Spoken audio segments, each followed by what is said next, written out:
Bonjour à tous et bienvenue sur Chess.me. Alors aujourd'hui je reprends du 15 plus 10 contre, on a eu 17,50 minimum. J'ai envie de jouer, ça commence tout de suite. Contre Dima 749 à 1888. Puisque la partie précédente j'avais joué contre un 1500 et là voilà, j'ai demandé minimum 17,88. Je me suis connecté rapidement et personne n'a eu le temps de me challenger, on va dire. Donc je joue contre un internaute, Dima 749. Et j'aime bien ce système là avec les deux pions contre le fou C4 parce que ça limite ses possibilités. Et là, s'il joue à 4, c'est en fait pour m'empêcher, je pense, de jouer B5. Ce qui est une bonne réaction, parce que sinon j'avais B5, C4. Et en plus, il peut jouer maintenant à 5, peut-être cavalier à 4. Euh, mais c'est un peu prématuré parce que faut se développer quand même.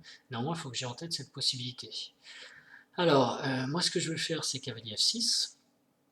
Le problème, c'est que si je le fais maintenant, il va jouer E5. Donc il faut d'abord que je contrôle la case E5. Je peux faire donc cavalier C6 pour contrôler E5. Ou dame C7 qui contrôlerait aussi E5. Et la dame est en sécurité parce que le cavalier blanc ne peut pas sauter à D5 ou B5. Mais voilà, sur cavalier F6, si c'est mon but, je peux aussi me demander si je ne veux pas jouer cavalier E7 pour pousser D5. Ça peut être une possibilité intéressante. Donc en fait la question ici c'est comment je veux développer mes cavaliers. Bon a priori le cavalier B8 va aller en C6, ce sera surtout après le G8, savoir s'il va en F6 ou en E7 en fonction de l'évolution. En plus quand je vais en C6 je l'empêche de jouer D4, donc ça c'est pas mal. Et si maintenant il joue A5, cavalier A4, et ben j'aurai cavalier prend A5, il peut toujours jouer cavalier prend C5, mais bon, au moins il n'arrive plus en B6 quoi. Donc cavalier C6 on y va.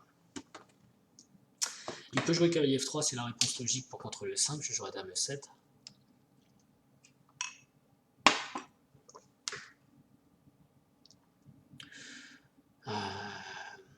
Il peut jouer aussi cavalier E2, mais cavalier E2 c'est plutôt quand il y a eu G3 et que le fou est encore en F1 en fait, pour pas que le cavalier en F3 gêne le fou G2. Donc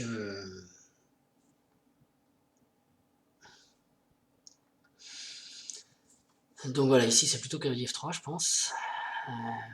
De mon côté, ça dépend. Ok, D3. Donc D3 c'est un coup a priori naturel, il développe son fou C1. On peut l'emmener, pas en G5 parce qu'il y a madame, mais en E3 il attaquerait C5 ou en F4. Pour G5 il faudrait qu'il ait cavalier F3 de sortie d'abord. Ok. Et ce que j'ai envie de faire, moi, c'est de pousser G6. C'est une possibilité, parce que mon fou en F8, là, il va taper sur C5, en fait. Et c'est pas forcément un bel avenir. Alors que comme il n'a pas joué cavalier F3, je peux peut-être jouer G6. Il n'y a pas de D4 possible, évidemment. On pourrait peut-être lancer H4, H5 pour l'arrêter. Mais quand même, G6, c'est thématique. Pour moi, c'est intéressant. Et du coup, ce cavalier G8 irait plutôt en E7 pour pas gêner le fou G7. En plus, il vient de jouer D3, donc ce sera dur de jouer D4. Et si je joue donc G6, fou E3 va attaquer mon pion en C5, je peux plus jouer fou G7. Donc dans ce cas-là, il faut que je joue. Le pion C5 sera attaqué, il faut que je joue D6 ou B6. Si je joue D4, je peux faire pion prend, fou prend, cavalier prend, dame prend, et j'ai dame F6 en fait. Non, ouais, j'ai dame F6 défendu par mon cavalier.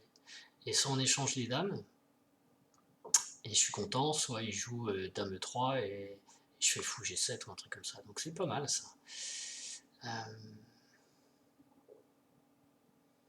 Ok, qu'est-ce que j'ai d'autre comme coup Je pourrais jouer D6 aussi, mais c'est pas. Ah, je vais être intéressé par le fait ultérieurement d'amener un cavalier en D4 aussi, ça c'est possible, mais c'est un peu tôt parce que là il faut que je me développe. Et toujours avoir à l'œil cette possibilité à 5 qui contrôlerait B6. Mais voilà, sur G6, je vois pas, c'est maîtrisé.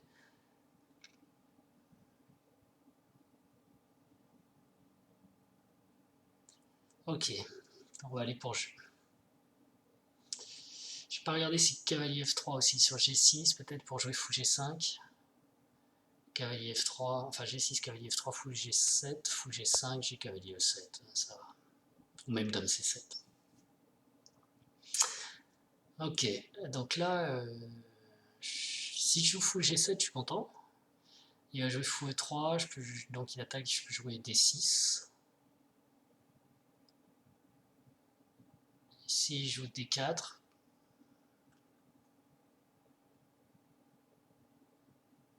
puis on prend, fou prend cavalier, prend dame, prend dame F6, je suis content en fait.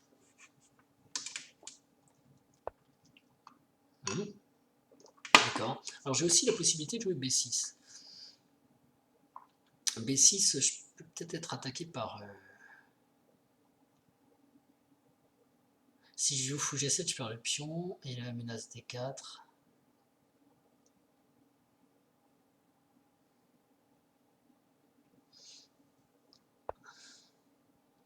Je préfère D6 à B6 parce que j'ai peur de A5, sinon en fait, si je joue B6 sur A5, qui peut être gênant, et j'ai plus de défense du pion C5. Donc D6, et donc mon prochain coup c'est fou G7, et s'il pousse D4, on peut tout changer en D4, et quand sa dame arrive en D4, je joue dame F6 et ça doit aller. S'il fait le plan dame D2, qui est un plan classique, bah, c'est à double tranchant aussi. Pour l'instant, comme il a joué A4, je pourrais peut-être jouer B5. Vous voyez, s'il part sur, enfin en fait, s'il part sur dame D2 et grand roc, plan de roc opposé, un peu comme une attaque anglaise, quoi. Et ben, je vais gagner du temps grâce à ce pion A4 en jouant B5. Donc il y a la possibilité D4, puis on prend fond, et fou B3. Alors c'est quoi? Il libère la case C4, mais je vois pas ce qu'il peut mettre sur la case C4. Peut-être qu'il avait peur du fou en l'air avant de pousser D4. J'ai plus l'impression que c'est une perte de temps, mais j'ai appris à me méfier. En tout cas, ça m'empêche pas de jouer fou G7, qui semble être le coup logique ici, et il faut que je le joue, pour bien verrouiller la case D4. Et sur fou G7, je vois pas, il a cavalier F3, cavalier E2. Si je fais cavalier A5, bon, je m'éloigne de la case D4, c'est pas mon but. Donc ça me semble être le coup normal. Des coups comme fou B3, vous voyez, je les comprends pas toujours, et il faut pas croire que c'est des erreurs. Avant, je me disais, il a fait une erreur, machin, mais j'essaye quand même de les comprendre, parce que parfois il y a une idée derrière, et le joueur a réfléchi pour le sortir. Mais là, je vois pas l'idée, j'ai du mal à comprendre. J'ai juste l'impression que c'est une perte de temps, je vois pas ce que ça change. Cette partie, ça me rappelle un truc que j'avais joué, c'était la partie... c'était laquelle? La partie 9, si vous regardez la partie 9, c'était une sicilienne fermée, j'avais fait un plan avec... et c'était différent parce qu'il y avait eu G3 de jouer, je crois, mais j'avais fait un plan avec Dame A5, cavalier D4, Dame A5, et ça avait été intéressant. Alors là, cavalier D4, ça devient un vrai coup parce que j'ai une fourchette, je gagne la paire de fous, quoi. J'attaque la dame ou le fou B3, et s'il veut pas me laisser prendre l'un des deux, il peut prendre en D4 avec son fou de case noire, mais du coup, je gagne la paire de fous. Donc cavalier D4, ça a l'air d'être le meilleur coup là directement. C'est bizarre ce dame F3, surtout après fou C4. Je vois pas trop ce qu'il peut faire. Sa dame, même en G3, attaquera rien. Donc, cavalier D4 gagne la paire de fous. Sa dame peut aller en H3, mais ça paraît bizarre. Et donc, sur cavalier D4, ouais, la dame doit bouger, ou il me donne le fou de case noire, mais là je suis super content. Et je prends le cavalier B3. Alors, il y a peut-être d'autres possibilités, parce qu'il y a le clouage aussi. Je peux jouer dame A5. Il y a plusieurs possibilités ici. Cavalier E5 même est un coup possible. J'ai plein de tempos. Sur dame A5, en fait, il y a le clouage du cavalier C3, donc je menace fou prend C3, pion prend C3, dame prend C3, échec, roi bouge ou fou bouge, et dame prend A1 qui est complètement gagnant. Donc dame A5, c'est super tentant, il faut qu'il règle le problème du clouage du cavalier C3. Et s'il joue... ça me permet en plus d'amener derrière le cavalier en D4 avec une fourchette. Donc dame A5, cavalier E2, cavalier D4, qu'est-ce qu'il fait? Si cavalier E2 prend D4, j'ai C prend D4, et j'ai la fourchette qui gagne une pièce. Donc sur cavalier D4, faut pas qu'il fasse cavalier E2, faut qu'il bouge la dame. S'il prend avec le fou, c'est pareil. Je reprends avec le pion et je gagne la pièce en C3. Donc il n'a pas de bonne prise en D4 en fait. Après cavalier E2, cavalier D4. Donc il faut qu'il pousse sa dame en G3. Et il attaquerait D6. Mais ici je peux faire peut-être cavalier prend E2, roi prend E2, ça le déroque, forcé. Et c'est déjà pas mal.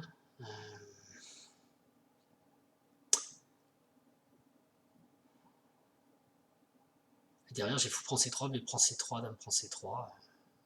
Il faut juste voir s'il vient prendre le pion D6 en fin de cycle, quoi. C'est le risque.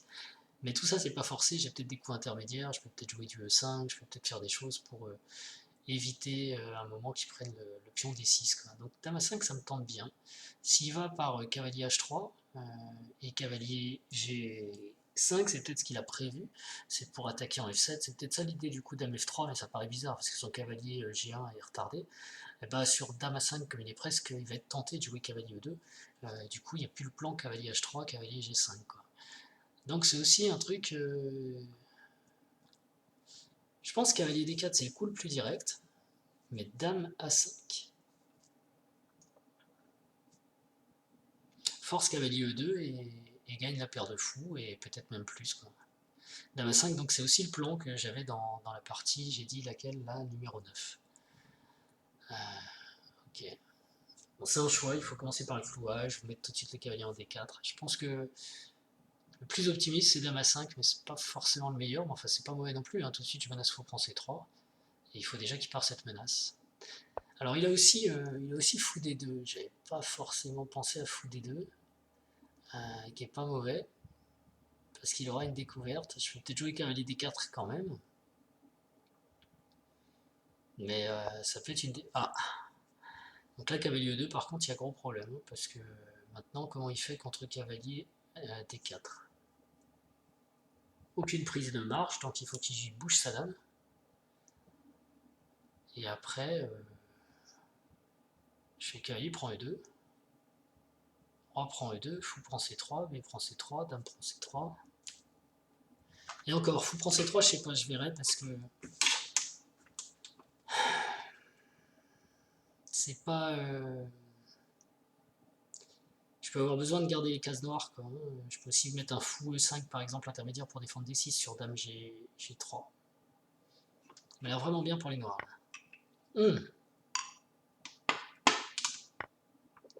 Problème, il a joué trop vite là, 12 minutes 40. C'est une grosse gaffe. Il peut plus défendre... il peut plus défendre E5 là, enfin C3. C3 est cloué, donc il n'y a plus d'espoir. Donc là je sais pas pourquoi il a joué aussi vite. Il faut utiliser le temps quand même pour réfléchir. Alors là la partie est... Alors c'est pas perdu mais...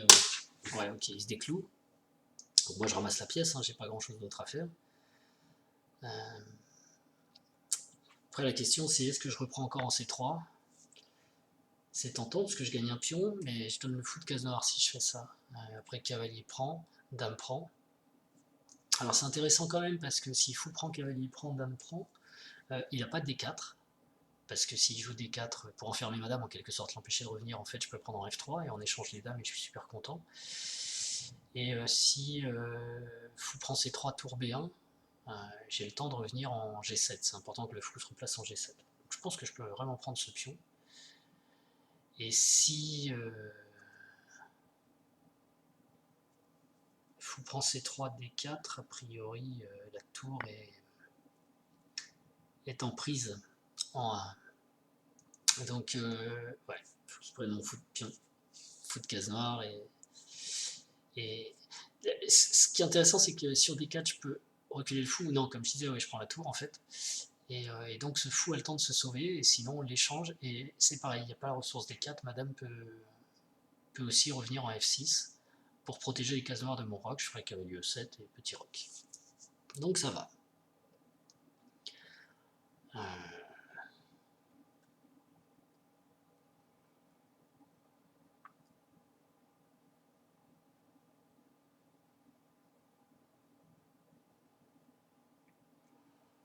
Si cavalier prend, je sais pas ce qu'il fait après tour B1, je joue dame F6. Tour B1, il peut attaquer un peu B7, hein, c'est le... il pourrait faire des trucs avec tour B1, dame F3, enfin en poussant E5 et pour taper sur B7, mais à tout moment j'aurais D5 quoi, pour éviter ça. Et ok. Donc il me donne la tour. Alors la tour, ouais, je la prends, il n'y a pas de raison. Encore une fois, pourtant il n'a pas joué vite, là il a réfléchi. Et, et il me propose l'annulation du coup, j'avais pas vu, mais non, ouais, voilà, on a joué quoi, il fait une gaffe, il fait une gaffe. Il joue trop vite, alors c'est aussi un problème sur internet, on sait pas trop dans quel état sont les gens, là j'ai quand même l'impression que celui-ci multiplie les gaffes, donc il est très très surclassé ou très très fatigué, c'est possible, hein, on joue contre des gens, on sait pas, ils sont peut-être pas très sobres, c'est tout le problème du classement, comme je vous disais dans une autre vidéo sur l'e-chess ou sur internet en général. Bon, en tout cas moi cavalier E7, il y a dame F6 qui m'embête, donc je vais essayer de recycler madame. Recycler madame, donc je pourrais passer par D2, G5, dame D8 aussi. Le but c'est, je veux arriver en G5, dame G5, dame G3, bah, je suis content, j'échange les dames. Je peux passer, donc je disais, par D2. Le truc c'est que je veux revenir à un contrôle de F6 pour pouvoir sortir mon cavalier en fait. Si je joue cavalier E7, dame F6 c'est trop gênant. Donc dame G5 c'est bien, et en plus je peux aussi revenir après en E7 ou en D8. Peut-être jouer dame D8 tout de suite. Le truc c'est que si je joue dame G5, il peut pousser E5, je fais D5, et s'il pousse D5, je peux faire E5. Je veux garder le centre fermé parce que mon roi, lui, est encore au centre. Et même si j'ai l'avantage matériel, là pour le coup, je veux pas ouvrir le centre, je suis super mal développé quoi. Donc pour me développer, il faut que je joue le cavalier et que je contrôle donc la case F6, c'est la clé de mon développement. Donc j'ai joué dame G5, j'ai besoin de ma dame à l'aile roi, pardon. Et ok, c'est encore un coup de dame, mais je ne peux pas me développer sans contrôler cette case F6. J'ai trop peur de dame F6. Donc maintenant, je peux jouer cavalier F6 ou cavalier E7, ou même dame F6. C'est la clé, la case F6. Donc, une autre possibilité. Enfin, j'ai plusieurs options ici. Et je pouvais aussi passer par C7 et revenir en E7, mais c'était long, ou D8 peut-être était plus rapide directement, et dame D8. Je contrôlais tout de suite F6. J'y ai pas pensé, enfin, j'y ai pensé, mais j'y ai pas vraiment considéré, mais c'était peut-être une bonne possibilité. Ok. Cavalier E7, cavalier C6, c'est mon développement, petit roc. Enfin, il faut que je fasse cavalier E7, petit roc, fou D7. Et ensuite j'avise quoi, fou C6 ou cavalier C6 en fonction de la situation. Mais à ce stade, il faut vraiment que je termine mon développement. Donc, ok, il m'empêche encore de me développer. Je pourrais prendre une fois, mais j'ai pas envie d'ouvrir sur le roi, vraiment pas, même s'il y a fou G4, qui peut être tentant après prise. Ou alors je le laisse prendre et je reprends E6 et on fait des échanges et je prends E6. Mais ça donne vie à son fou en fait. C'est possible, hein. Je sais pas trop. Ce que je veux dire, c'est D prend E6, F prend E6, fou prend E6, fou prend E6 quoi. Enfin, je préfère fermer pour empêcher aussi dame C3, pour empêcher fou. Je vais empêcher ces pièces de jouer. Si je joue dame C3, vous voyez, il rentre en C7. Ce qu'il peut faire, c'est. En plus, j'empêche cavalier D4 aussi en poussant E5. Donc, je ferme temporairement. Avec la pièce de plus, je pourrais réouvrir quand je veux. Mais là, c'est surtout la sécurité de mon roi. Et je veux définitivement jouer cavalier E7. Ou peut-être maintenant cavalier F6, je sais pas. C'est pas mal d'ailleurs D5, E5, parce que son fou B3 est enfermé quoi. Alors j'ai plus la case C6, mais personne n'a la case C6 de toute façon.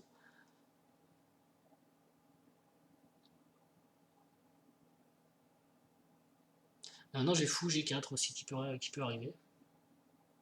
Et sur dame C3, j'ai dame C7 qui tient. Dame E7 qui tient la case C7.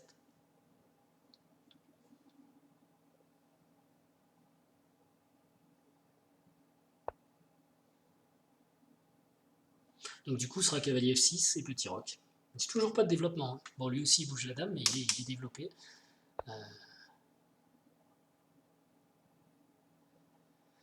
Ok, alors F4, c'est pas bête, il menace de me prendre, je peux jouer F6, mais après tout, je peux le laisser prendre aussi et reprendre avec la dame. Hein. Ça me gêne pas trop, donc j'ai pas forcément besoin de jouer... si je joue dame C7 après, je vais faire dame prend 1, échec, donc ça marche pas. Donc j'ai pas peur de le laisser prendre en E5, je peux peut-être jouer cavalier F6, puis on prend, dame prend.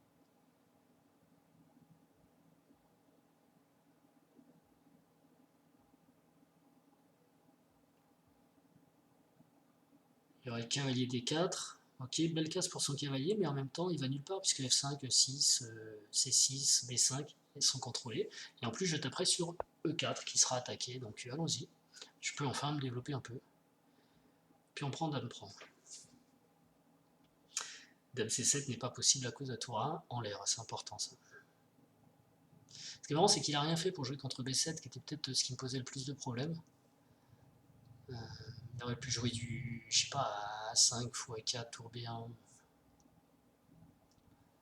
Et ensuite essayer de vraiment taper sur B6 et B7. Là, il attaque au centre. Et bah, il se met à réfléchir. Parce que le truc, c'est que quand il a fait l'erreur, là, il a vraiment joué super vite. Quoi. À ce moment-là, il avait 12-13 minutes. Fou G7.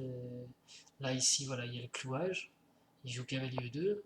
Et quand je fais cavalier D4, c'est une super gaffe. Fou prend D4. Et il l'a joué, il lui restait 12 minutes 45. Et vous voyez, moi j'ai 4 minutes.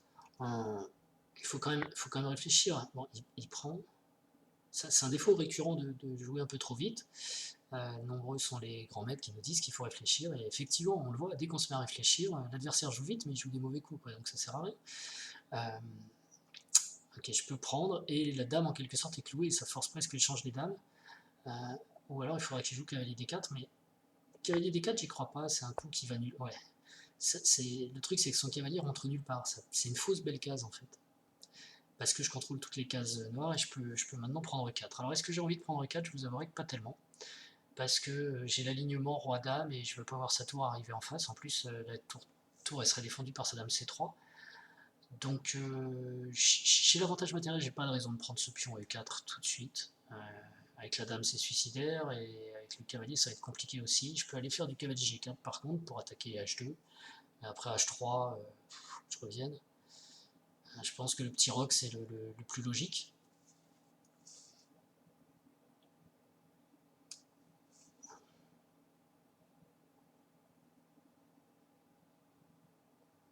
Et après je verrai ce que je fais de mon fou.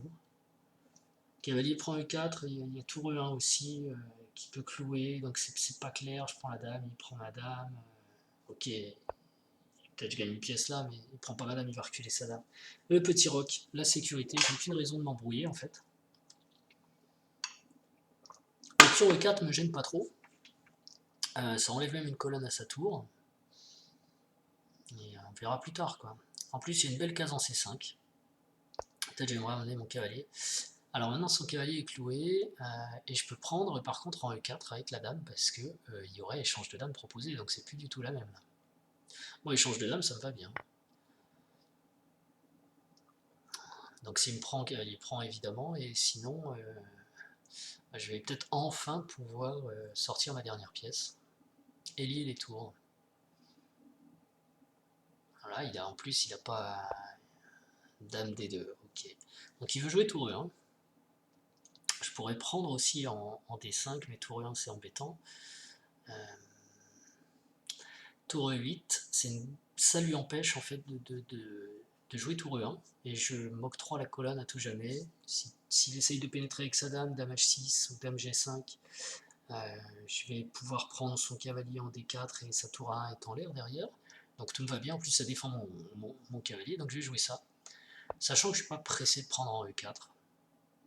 Pour moi c'est plus important qu'il ne prenne pas cette colonne, pressé de prendre en D5, pardon. Pour l'instant, voilà, je développe ma tour, j'empêche son développement, et il n'a pas joué B5, B7. C'était ma faiblesse, mais je pense que c'est réglé maintenant.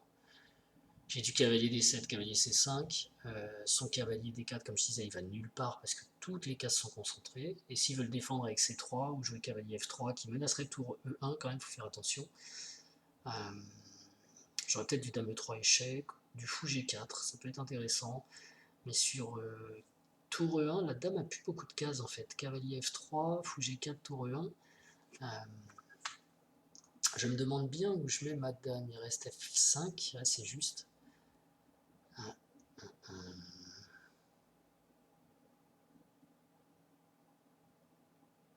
Dame F5, donc tour E8, tour E8. Ça tient quand même, je perds pas la tour. Hein, mais, alors tour F1 attaque le cavalier F6, je peux faire cavalier prend D5. Bon, c'est une possibilité.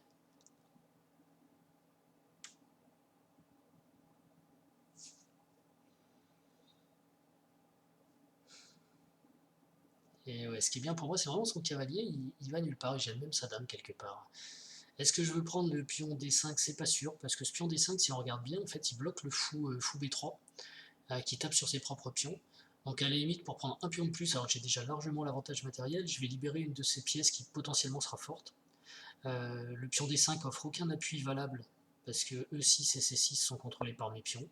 Donc non, D5, je vais le laisser là. Alors roi H1. Roi H1 pour éviter dame E3, je pense échec qui échangeait les dames, c'était une des possibilités qui m'intéressait bien. Roi H1, alors qu'est-ce que je veux? J'ai fou F5, mais c'est délicat, j'ai peut-être fou G4, fou D7, peut-être dame E3 quand même, pour proposer l'échange des dames, et la dame est obligée de défendre le cavalier, quoi. Cavalier D7, cavalier C5, c'est intéressant aussi.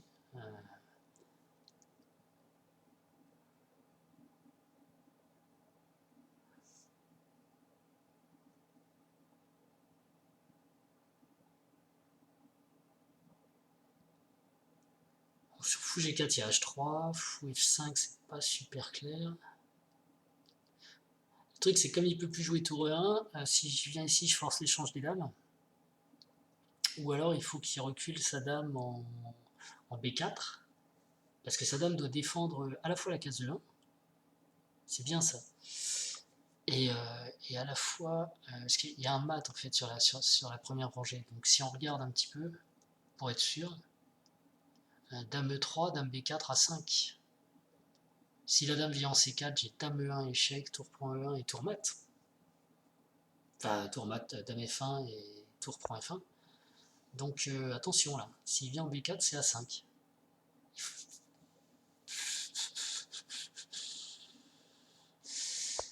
Et alors comment il défend après le cavalier C4? Il y a surcharge. S'il prend D6, je mate. Le truc c'est ça, c'est E1. Sa dame elle est bloquée à la défense de E1. Je pense qu'il a raté ça. Elle est surchargée, elle doit défendre E1 et il faut qu'elle reste sur cette diagonale en fait pour défendre E1 et le cavalier, sauf qu'elle a plus de cases sur la diagonale. Voilà, vous voyez le mat. Il faut absolument que la dame défende E1. Et ça, c'est à cause de son coup roi H1. Il voulait jouer ça pour éviter l'échange des dames, mais finalement, l'échange des dames était presque forcé hein, ici. Voilà, là, il avait peur de dame E3 qui échangeait les dames. Donc, il a mis son roi un peu plus loin. Mais en fait, c'est encore pire, parce que maintenant, il y a le mat en E1. Et la dame est obligée de défendre le cavalier et la case E1.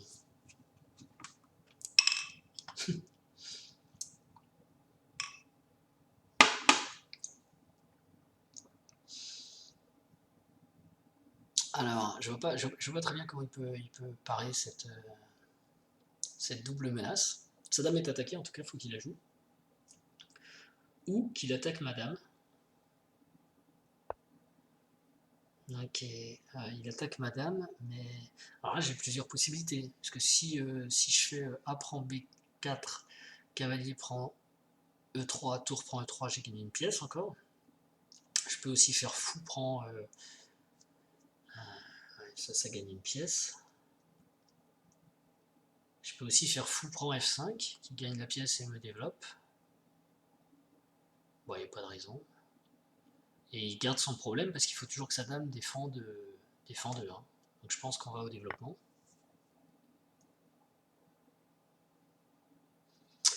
Et la dame ne peut pas aller sur ces cases-là, il lui reste pas grand-chose. H4, ouais, dernière case qui défend E1, mais bon, j'ai encore gagné une pièce dans la course, c'est catastrophique cette partie. Mon cavalier n'est pas vraiment attaqué parce que j'ai toujours la menace en E1, donc je pourrais jouer alors, G5, dame G3. Dame prend F6, je fais dame mat. Enfin, tour dame, tour prend, tour mat. Time is running out. Il y a tour E4 pour repousser sa dame, ou cavalier G4 aussi qui est possible.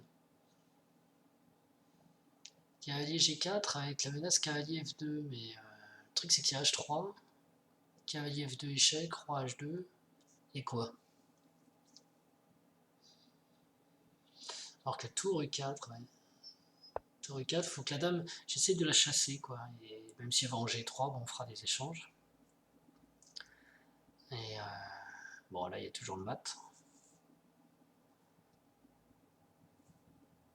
Cavalier J4 c'est toujours potentiellement une menace pour après. H3 c'est pour ça que je l'ai pas joué parce qu'après H3 je savais pas quoi faire en fait. Cavalier. Ah non, là par contre c'est mat. Après dame 1, c'est marrant, il a joué plein de coups pour défendre et il a raté. Ok, donc c'est gagné. Ok, bah écoutez, une partie qui était intéressante. Alors, si vous l'avez suivi, en fait, vous aurez peut-être noté une différence au niveau du son, c'est que lorsque je l'ai joué, j'avais oublié de mettre mon micro. Donc en fait, je viens de la refilmer, de filmer le déroulement de la partie avec une nouvelle vidéo. C'est pour ça que vous me voyez là apparaître. Il n'y avait pas de son. Et donc je l'ai doublé. Vous avez 2 Chess Me pour le prix d'un. Je l'ai doublé pour que vous puissiez en bénéficier quand même, puisque c'est la 16e partie que j'ai jouée et je trouvais ça dommage. Donc j'ai essayé de coller aux commentaires que j'avais fait pendant la partie. C'était à peu près ça. C'est encore une partie que j'ai assez bien jouée. Je suis plutôt content. Il n'y a pas eu beaucoup d'erreurs. Quasiment pas d'ailleurs. Ce que je suis en train d'essayer de montrer ici. Et dans le silence, hein, comme vous l'entendez. Voilà. On entendait le bruit des pièces, mais pas le bruit de mon commentaire parce que mon micro était fermé. Et donc, mon adversaire a fait beaucoup d'erreurs, donc ça facilite évidemment. De mon côté, ben, j'en ai pas fait beaucoup. Et en ce moment, je crois que ça fait 4 parties que je suis à peu près sur ce trend. C'est-à-dire avec 1 ou 2 imprécisions, pas d'erreur, pas de gaffe, et peu de centipions de perdus. Donc c'est vraiment très encourageant. Je suis vraiment content du niveau de jeu. Donc je me force même à continuer à jouer une partie par jour à cette cadence, parce que j'ai l'impression que ça me réussit bien. Et l'erreur, c'est dame à 5. Enfin l'imprécision, c'est pas vraiment une erreur, c'était encore égal à ce moment-là, mais les noirs avaient déjà égalisé. Le bon coup c'était cavalier D4, et j'avoue que j'ai beaucoup pensé à cavalier D4, j'ai hésité, pour moi c'était entre les deux, j'ai pas vu la différence, il y en avait une. Il y en a un qui était un coup parfait, l'autre qui était une imprécision. Et donc voilà, bon, je vais laisser le Chess Me silencieux continuer son blabla tout seul qu'on n'entend pas. Et c'est amusant de se voir en double. Vous voyez, c'était un peu plus tôt dans la journée, il faisait jour. Et écoutez, je vous remercie en tout cas de votre fidélité. Abonnez-vous si vous n'êtes pas abonné. Je vois qu'il y a beaucoup de gens qui ne sont pas abonnés en fait, qui regardent les vidéos. Donc si vous voulez être notifié, là je vais arrêter un peu, mais à partir de septembre, il y aura beaucoup d'actualités autour des tournois, des bilans de tournois, des exercices, de l'entraînement, des parties. Donc beaucoup de choses intéressantes et peut-être plus relâchées, plus adaptées aux gens qui ont peu de temps et qui veulent s'entraîner correctement aux échecs. Donc des 30, 40 nerfs qui ont une vie et qui ont envie de jouer et progresser. Donc je ferai ces vidéos à partir de septembre. Donc abonnez-vous si vous ne voulez pas rater les vidéos quand elles vont sortir. Et en attendant, je vous dis amusez-vous bien, passez de bonnes vacances, jouez de belles parties et à très bientôt. Merci, au revoir. Et ah oui, j'aime bien arrêter avant. Encore toutes mes excuses pour cette petite erreur sur le micro, je ne le referai pas. Ciao.